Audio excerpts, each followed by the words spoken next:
cette super-héroïne laissa échapper un cri de douleur.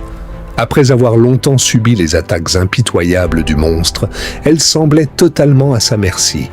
Au même moment, Mia dut affronter seule ce redoutable adversaire, mais celui-ci la domina rapidement.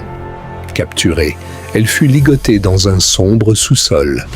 Heureusement, Mia réussit à se libérer de ses menottes et se prépara à reprendre le combat.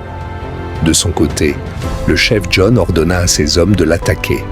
Mais Mia riposta avec toute sa puissance, enchaînant les coups et mettant les sbires de John hors d'état de nuire les uns après les autres. Alors qu'elle s'apprêtait à s'en prendre à John, une force surgit soudainement et la frappa violemment en pleine poitrine.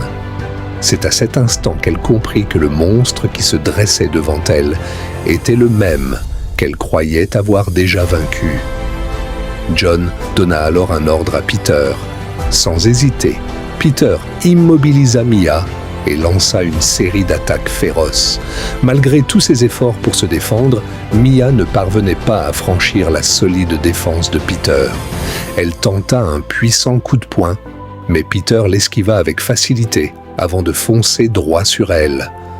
En un instant, il la frappa violemment au visage.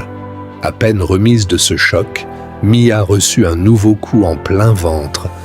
Peter l'étrangla ensuite avec son bras pour accentuer sa souffrance, avant de la repousser et de lancer une décharge électrique. Mia poussa un nouveau cri de douleur.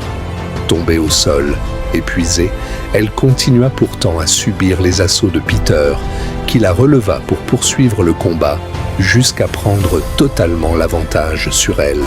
La super-héroïne avait perdu toute capacité à résister face aux deux monstres. Terrassée par une douleur intense, elle respirait avec difficulté. Pourtant, ces créatures maléfiques n'avaient aucune intention de lui laisser le moindre répit. À cet instant, plusieurs policiers tentèrent de s'opposer aux puissants monstres, mais leurs attaques restèrent totalement inefficaces. C'est alors que Jenny, une jeune adolescente, assista à toute la scène.